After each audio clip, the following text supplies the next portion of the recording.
Estamos de volta com Talentos e Negócios. Eu continuo conversando hoje com o nosso conterrâneo, o caratinguense José Celso da Cunha.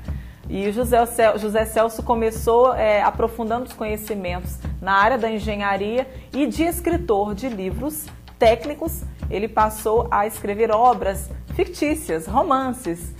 Conta para mim por quê, de onde que veio esse link aí de passar de escritor para poder agora divagar pelos conhecimentos fictícios. Para mim foi uma surpresa. Eu não imaginava jamais ser um escritor de ficção.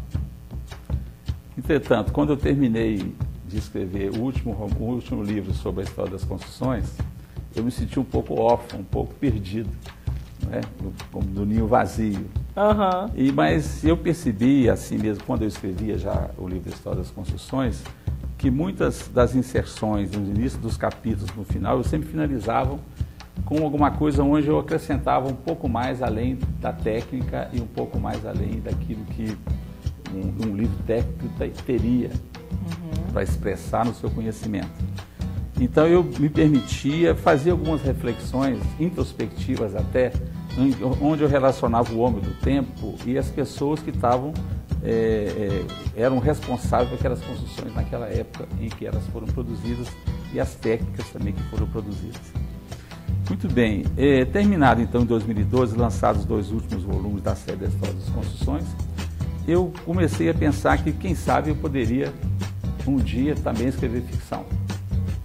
Porque eu senti que eu já estava com a missão encerrada nessa área, dessa pesquisa de tantos anos que eu fiz. Então eu resolvi que, quem sabe, eu vou poder escrever alguma coisa em ficção. Em janeiro de 2014, eu estava vindo para Caratinga com a minha esposa Marta, e eu, brincando com ela perto de Ouro Preto, no carro, Marta, pega aí no porta-malas alguma coisa que está escrita aí. Ela pegou aquilo e começou a ler uma página, 2 páginas, e virou para mim e disse, mas isso aqui é um livro. Você falou que é livro. Você falou, mas isso aqui é um romance. Você falou que é romance. Se você falou que é romance, então eu vou acreditar que deve ser um romance. Então foi assim que você descobriu mais esse talento, então, José Celso? Vamos mostrar aqui o livro o Voo RG 4253, né? E essa outra obra também, Entre o Passado e o Tempo. Fala um pouquinho do que retrata cada um desses livros. Muito bem, esse livro foi o segundo livro que eu escrevi. Eu tive a oportunidade de viajar muito. E nos aeroportos, quem viaja, sempre tem algum problema no aeroporto. Tem problema no avião, tem problema no voo, etc. Então eu imaginava que um dia eu fiz uma coletânea desses casos que aconteceram comigo ao longo dos anos. E eu pensei, quando eu for escrever, vou escrever um livro de contos sobre isso. Eu vou fulano de tal, uma vez eu estava em Milão, o avião quebrou a roda da frente, o avião ficou empinado. Uma vez eu estava do Rio para Pernambuco, teve um problema também no avião. Uma vez eu estive também no sul do Brasil, em Passo Fundo, retornando de uma avaliação de curso de engenharia que eu fiz numa cidade chamada Ijuí, que fica no oeste gaúcho. Eu era avaliador do INEP para curso de engenharia, no Brasil todo. E no pegar do avião, quer dizer, no aeroporto, houve muita confusão para pegar o voo 4253. E quando eu comecei a escrever, imaginava alguns contos, eu comecei a escrever por esse caso. E eu descobri que os personagens eram tão ricos, e aquilo que aconteceu, quer dizer, a ficção começa a devagar bastante, falando, isso dá um livro, não precisa ser um conto, vai ser um livro. É um livro pequeno, de 100 e poucas páginas, mas é um livro bastante interessante, muito curioso, onde a passagem de cada um, os problemas de cada um, vividos ali em consequência do atraso do voo, que é o despertar desse livro bastante interessante. Muito legal. Mas esse é o segundo livro que eu escrevi. O primeiro, na verdade, foi esse, né? O livro que Entre a o Passado Marta, e o Tempo. minha mulher, leu parte do primeiro capítulo, foi exatamente esse aqui. É um livro consistente, é um livro, um romance histórico, que foi escrito entre o mês de janeiro de 2014 e o mês de junho de 2014. Um livro de 570 páginas, mais ou menos. E é um livro que eu me descobri escritor. E eu só descobri escritor no segundo capítulo, quando tem uma passagem interessante. Eu falei assim, engraçado, isso é alguma coisa de literatura, isso é alguma coisa de... E esse livro se passa numa cidade fictícia. É uma cidade fictícia chamada 30, Perobelas, né? É um romance histórico que acontece entre 1930 e 1945. É uma história de amor muito linda, em que um jovem vai fazer medicina no Rio de Janeiro, a contragosto. Naquela época ninguém estudava por aqui. Pegava-se o trem, né, nessa região, e ia para o Rio de Janeiro estudar. E esse rapaz queria fazer engenharia, mas na verdade a família o compeliu a fazer medicina.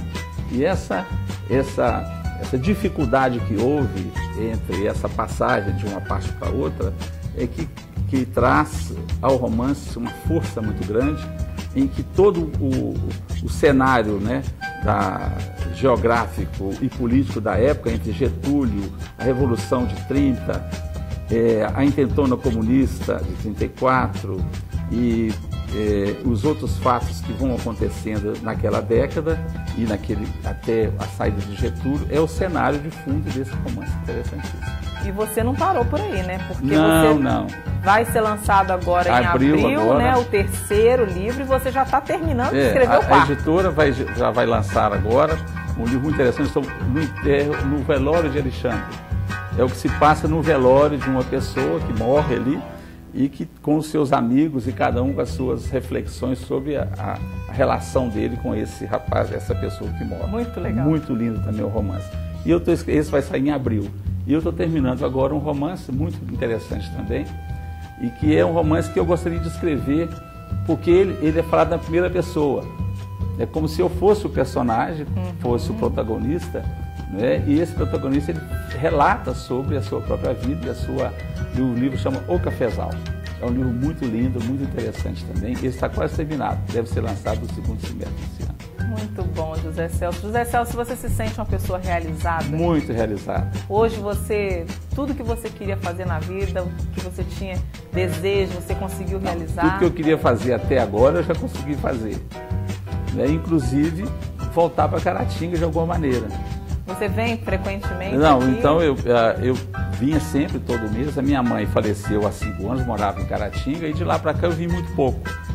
Mas resolvemos aí, no mês passado, eu e minha mulher Marta, comprar um apartamento em Caratinga. Já compramos esse apartamento pequeno para a gente poder passar. Tem gente que compra apartamento em Cabo Frio, compra É verdade. Compra na praia, compra chama Guarapari, não é? Não, vamos para o nosso Guarapari, nosso Cabo Frio, lá em Caratinga. Vamos comprar um apartamento lá. Nós estamos montando esse apartamento. Então agora eu acho que a minha proposta é ficar em Caratinga umas 10 vezes por ano. Para poder rever os amigos e continuar contando a minha história. Que ótimo. Meus parabéns. Muito obrigado. Que você continue aí sendo esse sucesso aí em todas as áreas da sua vida. Parabéns pelas obras muito bonitas. Também você está sendo uma inspiração aí para o nosso público e para os nossos colegas, companheiros caratinguenses. Olha, muito obrigado, Fernando, pela oportunidade.